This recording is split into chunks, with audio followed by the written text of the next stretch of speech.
এই জন্যই মৃত্যু লগ্নে 4 জন ফেরেশতা আসে। প্রথম ফেরেশতা ধ্বনি দেয় কানের ভিতরে, ইনকাতাতিল আজাল অনকাতাতিল আমাল, তোমার বয়স শেষ, আশা শেষ। দ্বিতীয় ফেরেশতা একটা চিৎকার দিয়া কানটাকে ফাটায় ফেলে, সালাল ইস্তেগাল, বড় ব্যস্ত ছিল, আল্লাহ ডাকলেও আসার সুযোগ হতো না। আল্লাহ ডাকে, কে ডাকে? কে ডাকে? 5 বেলা কে ডাকে? 90% মানুষ নামাজ পড়ে না। আপনি ব্যস্ত, কি নিয়ে ব্যস্ত? ও যুবক, তুমি কি নিয়ে ব্যস্ত বলো আমাকে? কি নিয়ে ব্যস্ত তুমি? কোন দেহটা নিয়ে ব্যস্ত? এই দেহটা কে দিছে? কে দিছে দেহটা? পূর্ণতা কে দিছে? পারল তো না আজ পর্যন্ত। আমাদের আগের যে প্রধানমন্ত্রী ছিল শেখ হাসিনা, এর ঘরেই তো প্রতিবন্ধী আছে। লক্ষ কোটি টাকার মানুষ পারল না তো প্রতিবন্ধিত্ব দূর করতে। নাইলে ওনার মেয়ে প্রতিবন্ধী সংস্থার চেয়ারম্যান হলো কি করে? ওনার ঘরে যদি প্রতিবন্ধী না থাকতো, না নাই প্রতিবন্ধী ওনার ঘরে, ওনারা কি জানে না?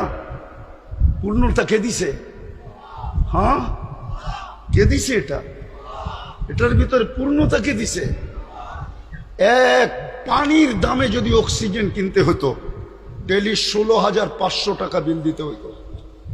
তুমি কত শ্রম দিতা যুবক বলো? কয় টাকা বেতন করতা?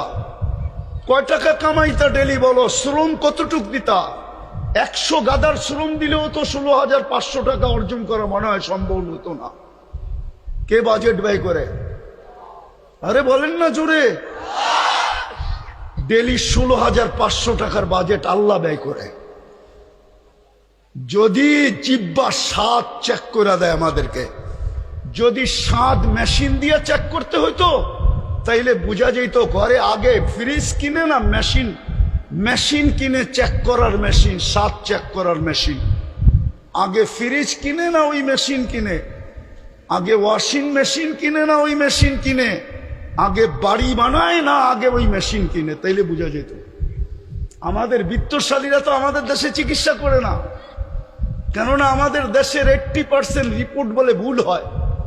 এই জন্য দেখবেন অসুস্থ হইতে দেরি, চুপে চুপে ইন্ডিয়া যেতে দেরি করে না, চুপে চুপে সিঙ্গাপুর যেতে দেরি করে না, চুপে চুপে থাইল্যান্ড যেতে দেরি করে না, আমেরিকা ইংল্যান্ড যেতে দেরি করে না।